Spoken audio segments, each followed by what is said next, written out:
semua mengakui bahwa pondok ini baik, santrinya baik, produknya baik. Saya nggak masuk akal saya bahwa sebuah produk yang baik. Umur kemajuannya 24 tahun. Katakan 25 tahun. Diukur dari tahun 98. 98 Indonesia sudah naik hampir bersamaan dengan Cina, dipotong, hancur lagi, nol lagi, Cina naik terus. Menjadi raksasa dalam segala hal. Itu dihasilkan dari seorang pemimpin. Sebentar. Anda ini seperti PR-nya Panji Gumilang. Bukan. Nggak bisa hanya satu hari lalu Anda menyimpulkan. Betul. Panji Gumilang itu di tahun 70-an dalam sebuah penggerbekan Kodim, ya, distrik militer di Menes, itu menemukan buku Das Kapital. Das Kapital di rumah Panji Gumilang. Artinya Panji Gumilang terindikasi komunis. Saya komunis. Anak-anakku sekarang Cina. Umur kemajuannya 24 tahun. Yang kenal lebih lama siapa? Pak Taufik kenal lebih lama daripada Pak Ilham Aidit? Saya lebih lama dan saya nggak suka. Dari tahun berapa Bapak? Dari tahun berapa? Ya, saya dari tahun 93. Anda baru 1 hari. Jangan jadi PR-nya Panji Gumilang. Saya nggak suka. Cukup. Kita perlu menjaga. Kalau sudah terpengaruh hilang. Kesesatan itu halus. Namanya sesat itu kan begini jalannya, miring-miring, ada simpang 2 kanan berkiri kanan, simpang 2 kanan berkiri kanan, begitu. Bukan sesatu balik begini. Kalau balik itu bukan sesat, memang orang nggak mau cari kebenaran. Ini orang itu cari kebenaran, sebetulnya mereka belajar ngaji ini sesat, ujung-ujungnya neraka. Naudzubillah. Saya cuma cerita apa yang saya lihat. Satu hari, maaf ya Bang Ilham, Anda juga harus kritis. Anda tahu nggak peringatan tahun-tahun sebelumnya seperti apa? Nanti dia cerita ini, tahun 2000 seperti apa, 2001 seperti apa. Peringatan. Nggak bisa, ya, nggak apa-apa. itu hanya menilai sesuatu dari kan satu hari. Bahaya orang kayak Anda ini. Saya tanya Anda jangan memecah belah umat. Saya mau memecah belah umat. Anda jangan menuduh saya memecah belah umat. Saya peneliti. Oke, Anda jangan pernah menuduh. Nggak bisa. Ini kadang orang tegas dalam urusan seperti ini. Kalau sudah tersesat, naudzubillah. Dan di Indonesia banyak akidah sesat seperti itu. Maka kami himbau kembali kepada akidah Ahlussunnah wal Jamaah Asy'ariyah, akidah Mbah Hasyim Asy'ari dengan pemikirannya. Harus diberantas nggak ajaran begitu? Tapi berantasnya nggak pakai cari, nggak pakai pedang, nggak usah. Belum saatnya, nantinya. Nanti kalau mereka main pedang, kita baru main pedang. Allahu Rabbi wal Islamu dini. Muhammadan Rasulullah. Sekarang ada ajaran yang tadi disebut sama Buya Mas'ud. Apa? Ajaran inisial W. Tahu W nggak? Ayo apa ayo?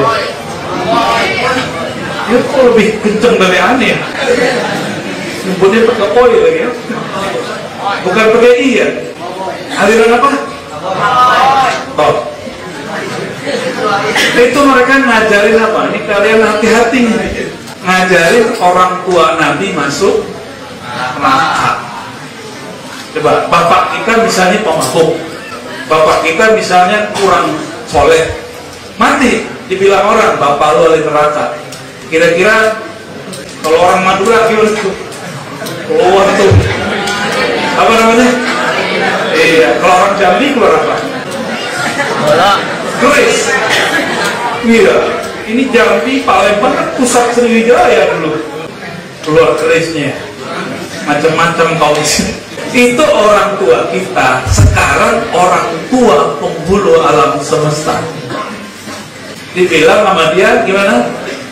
Orang tua Nabi masuk neraka. Terima nggak? Harus diberantas nggak ajaran begitu? Tapi berantasnya nggak pakai cari. Nggak pakai pedang, nggak usah. Belum saatnya, nantinya. Nanti kalau mereka main pedang, kita baru main pedang. Nggak boleh sekarang. Sekarang mereka main dalil, nggak pakai dalil. Apa dalil mereka? Nah ini ada harus tahu nih ya. Dalilnya Sahih Muslim, tapi pemahamannya tidak sahih. Jadi tidak semua orang baca Al-Quran dan baca hadis itu pemahamannya sesuai dengan Al-Quran dan hadis. Pakat nggak? Ini contoh nih. Ini Adinda nih baca Quran, Buya Mas'ud baca Quran, beda hasilnya. Kenapa kok bisa? Padahal sama-sama baca kitab loh. Beda apanya nih? Beda radarnya ya Mas Pur lebih kenceng, mesinnya lebih canggih daripada kalian, belum terlatih. Nah sekarang orang-orang kayak beliau ini itu bisa disubhatkan oleh anak tamatan SMK, tamatan sekolah umum, SMA kan, SMK. Bahkan dibanding-bandingin nih sama dokter yang dianggap ahli kristologi. Udah nggak logis cara berpikirnya. Masa ada nggak dokter bisa menjadi ulama? Ulama beneran loh ya. Dokter bacanya apa dia? Buku kedokteran. Itu sekarang dianggap ulama. Nah, kiai-kiai antum ini nggak dianggap ulama. Ditontonin debat lagi kita, siapa takut ya. Ayo, tapi dengan syarat bil Arabiyah. Debatnya pakai bahasa Arab. Ya. Sehari semalam, 7 malam juga kita jabanin. Tuh, lagu lagi. Bukan ya. Mereka nantang, kita tidak takut. Wajadilhum billati iya. Debat mereka dengan cara yang lebih kuat, lebih bagus, yang lebih ilmiah. Baik. Hadisnya, hadis apa tadi? Sahih Muslim. Suatu kali ada seseorang datang kepada Nabi. Ja'a rajulun ila Nabi sallallahu alaihi wasallam. Apa kata dia? Ini salah dia sih, nanyanya penasaran masalah alam gaib. Ya Rasulullah, aina abi? Wahai Rasulullah, bapakku udah mati. Sekarang dia di mana? Atau bakal masuk kemana dia? Nabi, Allah izinkan membaca takdir seseorang. Terlihat oleh Nabi bahwa takdir si bapak orang yang tadi itu masuk neraka karena dia seorang yang musyrik. Apa kata Nabi? Abuka finnar, bapakmu coba terjemahin apa? Masuk neraka. Jadi Nabi itu nggak suka jadi panitia neraka kalau nggak ditanya. Kalau sekarang kan main neraka aja kan. Nabi ditanya dulu baru jawab. Itu pun Nabi kemudian merasa kayak nggak enakan. Falamma qafa, orang ini kemudian nggak nyaman. Bapaknya dibilang masuk neraka. Salah dia sih nanyanya begitu. Coba dia doa, ya Rasulullah, tolong dong doain bapak saya. Itu bagusnya dia. Ini malah nanya di mana. Akhirnya ketika dia berpaling mau pergi, wajahnya sudah nggak enakan. Nabi panggil, Nabi ingin menghibur dia. Apa kata Nabi? Inna abi wa abaka finnar. Coba terjemahin. Bapakku. Mana begitu terjemahnya? Benar nggak terjemahan begitu? Inna abi itu ada tulisan abi itu. Ya. Emang kata abi artinya harus bapak. Coba ada nggak ayat di Quran yang mengartikan aba, abi, aba itu artinya paman atau kakek? Ada nggak? Coba tunjukin ayatnya. Pas. Aduh. Ini kalau debat sama aliran wek tadi gimana tuh? Main wek tadi ya? Siapin dalilnya. Masih ingat lembaran nomor 2 terakhir sebelum juz kedua? Ada kisah Nabi Yakub bertanya kepada anak-anaknya. Apa kata Nabi Yakub? Nabi Yakub itu anak Nabi Ishak. Ishak itu anak Nabi Ibrahim. Oke? Nabi Ishak punya saudara namanya Nabi Ibrahim. Apa pertanyaannya? Mata abuduna min ba'di. Apa yang kalian sembah jika aku mati? Apa jawaban anak-anaknya Nabi Yakub? Na'budu ilahaka. Kami akan tetap menyembah ilahmu wa ilaha abaika. Ilah Tuhan yang disembah oleh abakmu. Apa arti abak? Jamak dari abun. Apa arti abak? Abun. Apa arti abun? Apa lagi? Belum selesai ayatnya. Wa ilaha abaika Ibrahim wa Ismail wa Ishaq. Begitu ayatnya. Kalau salah tolong dibenerin. Ini ada Sirijul Azhar nih. Takut kita dipecat. kami sembah Tuhanmu, Tuhan dari abak-abakmu, jamak dari abun. Siapa abakmu? Ibrahim, Ismail, Ishak. Oke, coba lihat. Ibrahim, Nabi Yakub ngomong ke anaknya, dijawab oleh anaknya. Salah satu anaknya Nabi Yusuf. Anggap yang ngomong Nabi Yusuf. Yusuf bin Yakub bin Ishak bin Ibrahim. Di situ disebutkan abak. Pusing kan? Karena berarti abak di situ artinya siapa? Kakek. Nabi Yakub punya paman namanya Ismail, maka disebut wa Ismaila, berarti kakek paman, ya kan? Baru wa Ishak, baru kakek langsung. Berarti kata abun, aba tidak berarti selalu bapak, bisa berarti paman, bisa berarti kakek. Di antara paman Rasulullah yang masuk neraka siapa? Tabbat yada abi lahabin wa tab. Siapa tuh namanya? Abu Lahab. Masuk neraka kan? Nah, itu masuk si abad. Maka Imam Nawawi ketika menjelaskan hadis ini mengatakan apa? Abad di situ artinya amu ya, atau amam, sebagian dari paman-pamannya yang kufur, yang musyrik. Ini salah satu cara berhujjah. Kalau dulu perdebatannya fikih, tuh udah tidur kan? Salamin Nabi tuh ya. Kalau dulu perdebatannya fikih, maka ulama kita dulu buat apa? Bahsul masail.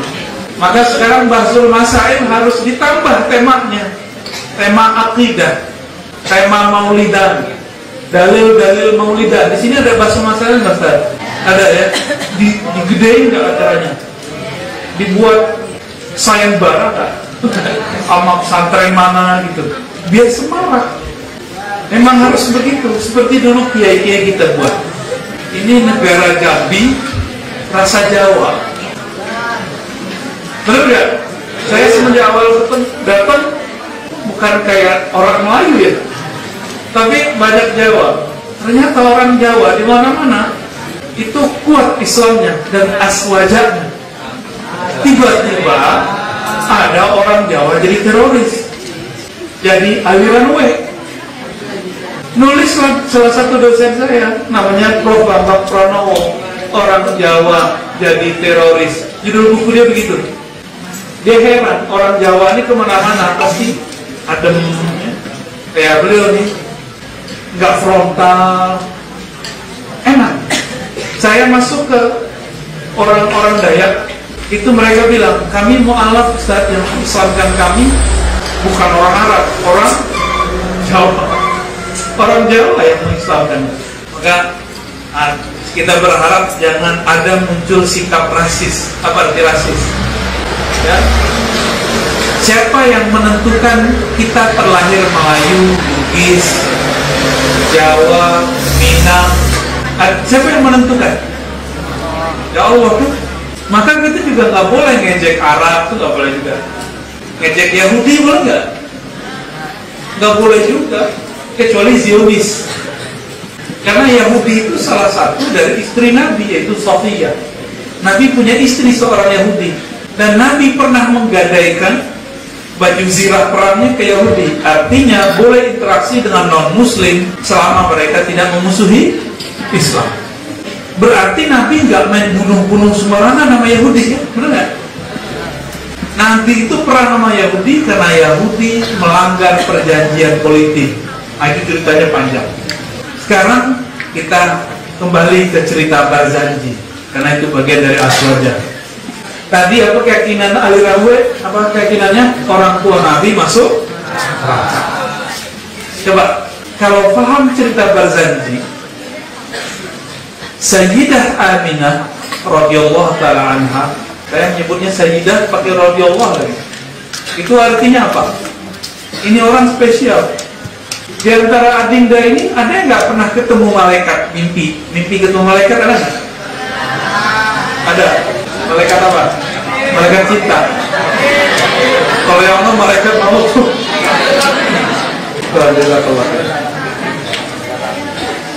Kalau ada orang mimpi ketemu Nabi Adam, Nabi Nuh, Nabi Ibrahim, ketemu malaikat Jibril dalam mimpinya, itu orang spesial atau orang apa? Orang sial?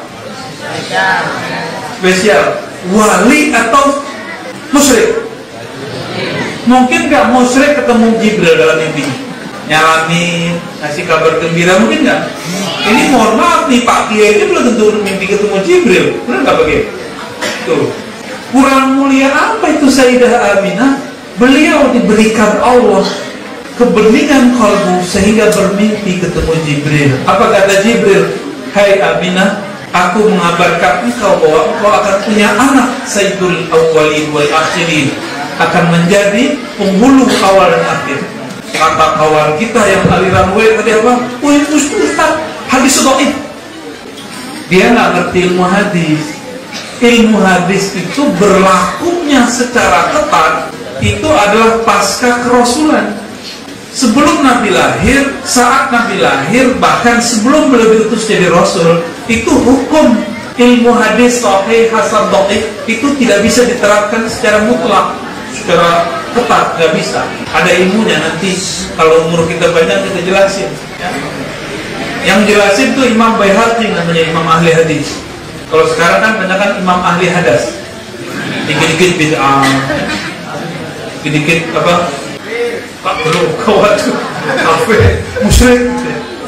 Sayyidah Aminah setelah itu bulan berikut ketemu, dimimpikan ketemu Nabi Adam. Ngabarinnya sama, malah ngasih nama, terkasih namanya si Adam. Berikutnya ketemu Nabi Nuh, berikutnya ketemu Nabi Ibrahim. Begitulah terus. Coba kalau ada orang dalam hitungan 10 bulan atau 9 bulan, hampir setiap bulannya mimpi ketemu Nabi atau ketemu malaikat. Kira-kira kalau itu ketahuan, tangannya dicium orang atau kakinya mungkin dicium orang tuh, jejaknya mungkin diambil orang, ya jadi jimat kali itu. Kenapa? Orang akan menganggap ini orang suci. Benar nggak? Ponari, jauh beda. Ponari nggak masuk. Nggak tahu nasibnya sekarang gimana sih. Jadi aswaja nggak? Kita dengar kiai mimpi ketemu Nabi, kita langsung takjub loh. Benar nggak? Sekarang banyak orang-orang ngaji hadis juga ketemu Nabi nggak bisa. Dia nggak ketemu Nabi, orang mimpi ketemu Nabi dia salahin. Banyak nggak begitu? Oh nggak mungkin gitu. Yang paling lucu sok tahu dan mengatakan, oh Abu Bakar nggak pernah ketemu Nabi dalam mimpi, Umar nggak pernah, Utsman nggak pernah. Nggak ngerti riwayat, dia bilang nggak ada. Padahal Utsman sering ketemu Nabi, Umar seakan-akan ketemu Nabi tiap hari beliau. Apalagi Ali bin Abi Thalib. Maka kalau begitu Sayyidah Aminah ini wali bukan? Waliullah bukan? Hah? Kira-kira waliullah bukan? Mungkinkah seorang yang suci dikandung di rahim seorang yang najis? Kan innamal musyrikuna najis. Orang musyrik itu najis itu di Quran, surat Taubah. Mungkinkah seorang yang suci dikandung oleh perempuan yang tidak suci? Kalau kita iya, karena kita sama-sama nggak suci. Entah aliran gue kali ya.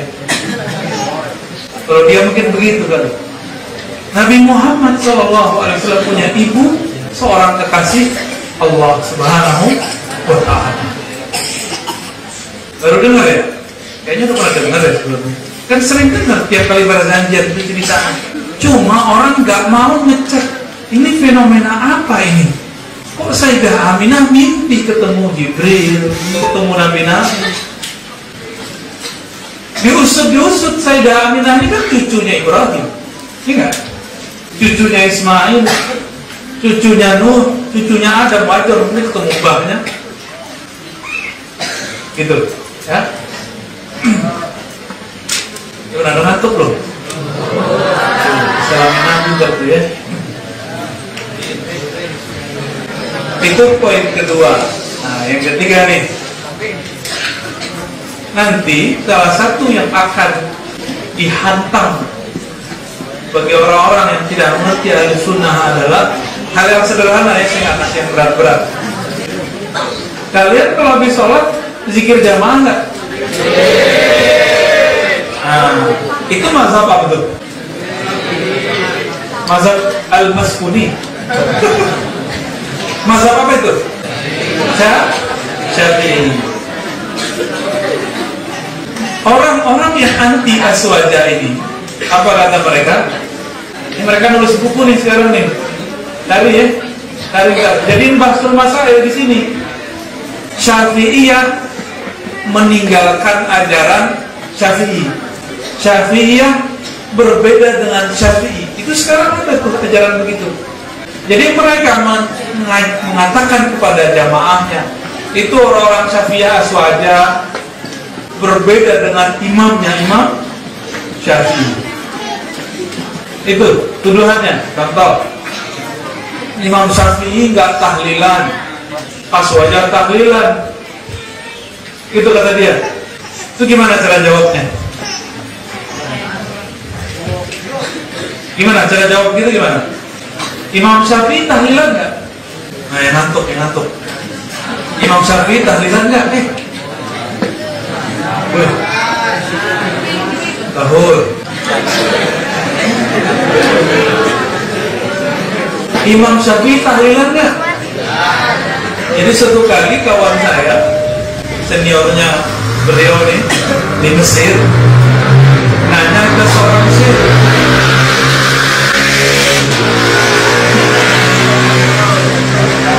iklan murid-muridnya beliau marah murid itu. Anak ini polos, bahasa Arabnya juga polos, lucu bahasa Arabnya. Apa pertanyaan? Ya sini Syekh, ma hukmu tahlil? Wahai tuan guru, apa hukum tahlil? Orang Arab kalau ditanya hukum tahlil jawabnya apa? Tahlil. Tahlil bacanya apa? La ilaha illallah. Baca la ilaha wajib apa sunat? Wajib. Dijawablah oleh Syekh ini. Hukum qira'at tahlil wajib. Hukum baca tahlil wajib. Bingung kan? Akhirnya dia ganti lagi pertanyaannya. La ya sidi, bukan begitu Tuan Syekh. Yang saya maksud tahlil itu orang zikiran setelah ada orang meninggal. Oh gitu. Berarti namanya tahlil. Nah, bahasa Arabnya apa? Tadi lebih kurang kalau diharapkan la ya sidi, ma hukmu man zakarallaha jama'atan ba'da wafati ahadin muslimin. Kira-kira begitu. Apa hukum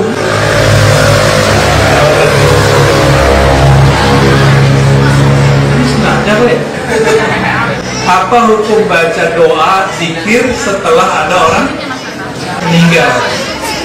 Berarti kalau tahlilan diarabkan begitu bunyinya. Coba saya tanya, hukum baca doa zikir setelah orang wafat boleh nggak? Boleh. Istilah bahasa Indonesianya tahlilan. Saya mau tanya lagi, Imam Syafi'i kalau ada orang mati dia doain nggak? Berarti Imam Syafi'i tahlilan nggak? Tahlilan dalam artian mendoa. Nanti mereka bilang, oh bukan, kita nggak ikut Syafi'i, kita ikut Nabi. Jika Imam Syafi'i berbeda dengan Nabi, kita ikut Nabi. Tuh, logika kacau nggak tuh? Mungkin nggak seorang Syafi'i berbeda dengan Nabi?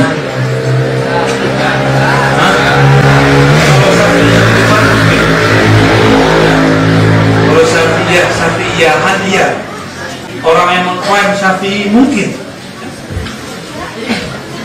Coba kita lihat hadis Nabi. Setelah ada seseorang meninggal, dalam hadis Imam Abu Dawud, Nabi SAW mengatakan, bersabda, istaghfiru li akhikum, mintakanlah ampun untuk saudaramu yang sudah mati.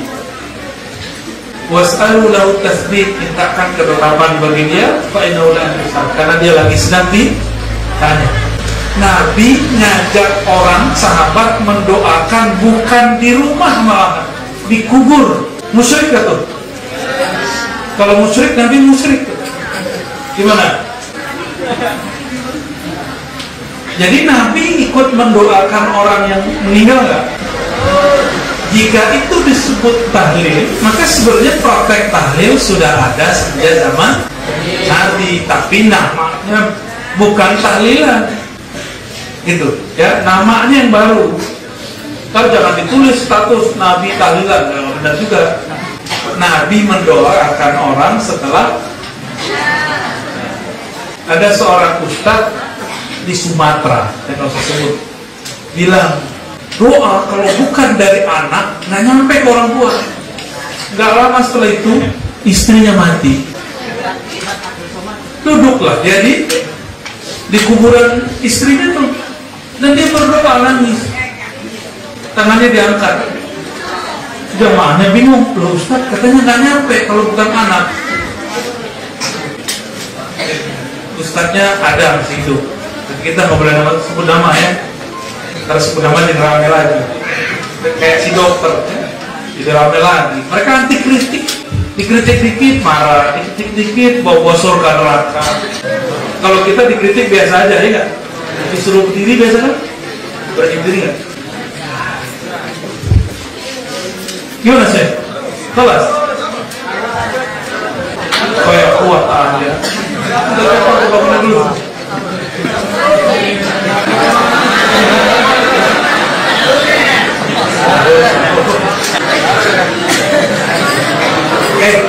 Sahabat Nabi nyantri nggak?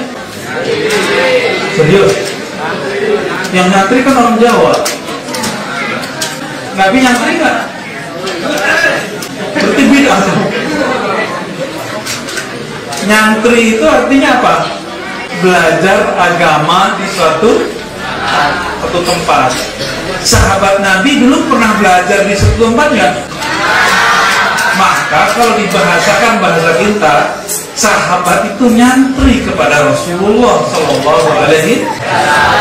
Jadi masalah kita dengan orang-orang yang tidak mengerti Ahlus Sunnah adalah masalah istilah. Istilah ini yang harus dijelaskan. Ya, beres istilah, beres masalah.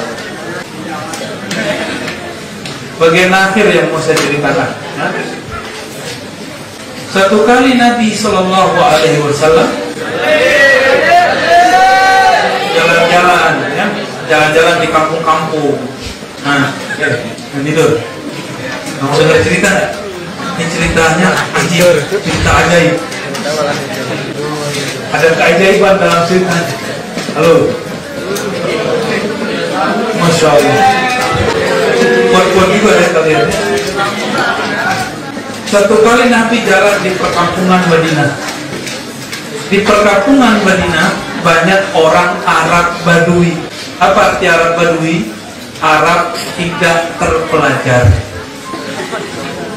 Ya kalau di kita ya orang suku asli lah, gitu ya, orang kampung asli. Masuk ke kampung-kampung, tiba-tiba Nabi dilabrak oleh seorang Arab Badui yang diikuti oleh Arab-Arab yang lain. Tahu dilabrak nggak? Apa dilabrak? Mantan dilabrak? Bukan. Tahu-tahu disergap, kira-kira begitu. Apa kata dia? Hei Muhammad, belum manggil Rasulullah, Muhammad dulu. Hei Muhammad, katanya ente Rasul. Ya, kalau emang ente Rasul, itu ada pohon kurma, tolong panggil dia datang ke sini. Nantang dia. Coba Pak Kiai digituin, kabur. Ya, karena bukan Rasul. Kecuali ada Rasul yang ke-26 ke Jambi. Kalau di Betawi sudah ada satu, Ahmad Musodek namanya. Bahkan ada yang jadi Jibril. Iya benar. Canggih orang Indonesia ya.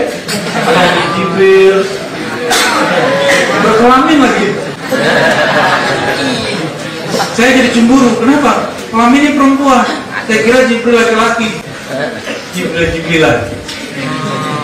Nabi SAW ditantang begitu, takut nggak? Enggak. Beliau penghulu. Penghulu itu tuan, bosnya alam semesta. Langsung di bawah titah Allah Subhanahu wa Ta'ala. Apa kata Nabi? Nabi mengerti ada ruh nabat namanya, ruh yang tumbuh spirit yang ada dalam pohon. Jadi di pohon-pohon tuh jangan dikira ada ruh, namanya ruh nabati, ruh tumbuh. Dalam tubuh kita ada, makanya rambut kita tumbuh. Bukan nabati, bukan itu. Ini korban iklan nih. Apa kata Nabi? Wahai pohon kurma, ta'ali, kemarilah kalian. Kira-kira kalau Adinda nyoba manggil pohon apa belakang? Pohon awet. Oh, wait. Sini dong. Datang nggak dia? Enggak, karena bukan Nabi. Karena bukan Nabi. Nabi itu tahu ruh siapa di dalam itu. Maka Nabi panggil ruhnya. Panggil, datang itu. Coba imajinasikan, bayangin loh, yang ngantuk-ngantuk dibayangin. Ini yang ngantuk gak banyak ya, terima kasih ya. Itu pohon jalan, mirip kayak film kartun. Teng. Akhirnya itu si Arab Badui matanya kayak mau keluar. Sampai pohon itu berdiri di depannya. Hadis ini riwayat Abu Nu'aim, Darimi dan imam-imam lain, kualitasnya sampai hasan, bahkan sahih bi ghairihi. Itu hadis bikin kaget. Kenapa? Ternyata Nabi bisa dialog dan memanggil apa saja. Itu orang Arab Badui belum sempat napas. Apa kata Nabi? Gimana? Gak bisa ngomong lagi deh. Langsung dia syahadat, asyhadu an la ilaha illallah wa asyhadu anna Muhammadar Rasulullah. Langsung Nabi katakan, wahai pohon, kembalilah engkau. Baliklah gitu. Coba kalau saya bisa panggil pohon, kan saya bilangin, godain tuh santrinya Buya Maskud, geli-geliin gitu ya. Coba uratnya keluar, tiba-tiba keluar. Untung kiainya nggak bisa manggil nama. Nah, maka teman-teman jangan pernah maksiat di pohon, jangan pernah nipu ustadz di pohon, jangan pernah ngerjain teman di pohon. Kenapa? Pohon itu ada ruhnya, dia nggak rela dijadiin tempat yang begituan, tempat maksiat, nggak rela. Ini bunga, ini segala macam, semuanya ada ruh, spirit yang Allah titipkan di sini. Satu kali Nabi dibuatin mimbar kayak gini, maka naiklah di atas mimbar. Nabi punya sandaran sebelumnya, sandarannya kayu kurma. Ketika Nabi pindah, itu kayu nangis seperti gadis ditinggal sama kekasihnya. Gak mau makan 3 hari 3 malam. Gitu ya. Kalau yang cowok-cowok ini nggak mau ya sudah buat cari yang lain. Gaya sok laku. Atau aja belum. Akhirnya apa? Nabi pegang begini. Wahai kayu, kamu pilih bersamaku di dunia, bersamaku aku jadikan saudara, atau kamu masuk surga. Coba, Adinda kalau dikasih pilihan gitu gimana? Masuk surga ya? Sudah capek sekolah ya? Sudah capek nyantri. Kalau saya nggak mau masuk surga doang. Saya maunya bersama Nabi. Jadi seandainya saya yang ada di dalam kayu itu, saya akan bilang, aku ingin bersamamu wahai Rasulullah. Kalau bersama Rasul kemanapun, dan surga tertinggi, surga siapa? Surga siapa? Surga Nabi apa surga Pak Kiai? Surga Nabi. Jadi karena si kayu itu sudah nggak ada akalnya, ditawarin surga dia langsung mau. Si kayu ya. Baik. Jika alam semesta bisa berdialog dengan Nabi, mengucapkan salam ke Nabi, merindukan Nabi, maka Adinda ini harus kenali Nabi, biar nanti kalau baca ayat Nabi salam alaika bisa nangis. Ya. Nikmat baca berzanjian itu asik. Apalagi kalau baca tola'al badru alaika. Tola'al badru ini sebagai penutup ya. Tola'al badru, telah terbit bulan purnama. Rasulullah itu disebut Al-Badr. Nanti pewarisnya, ini udah akhir zaman ya, penciriannya ada corona global semuanya, dan Adinda masih beruntung bisa belajar. Sedangkan anak-anak umum di luar sana itu pakai Zoom, belajarnya pakai handphone segede ini. Pak Guru, udah gak seru banget deh. Ini masih ketemu gurunya fisik kan? Bersyukur, Allah rahmati kita. Ya. Berharapnya mau pakai Zoom ya, dijamin stres, ya. Dijamin stres. Nabi Muhammad gelarnya apa? Purnama. Nanti sang pewaris beliau pun akan membawa purnama itu kembali. Jika nanti umur kita sampai, semoga kita termasuk yang berjuang bersama Al-Badr Imam Al-Mahdi. Amin ya Rabbal. Nah, awas. Ya. Sudah cukup dulu lah. Visual dulu, kawas.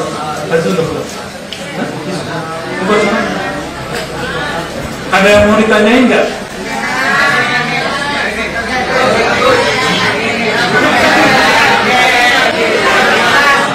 Kalau pertanyaannya apa? Mana bapak saya? Bapak saya itu fitnah. Udah? Cukup? Ada yang mau ditanyain nggak? Besok saya balik loh.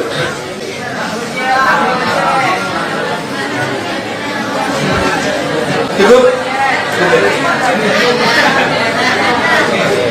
Ada pertanyaan?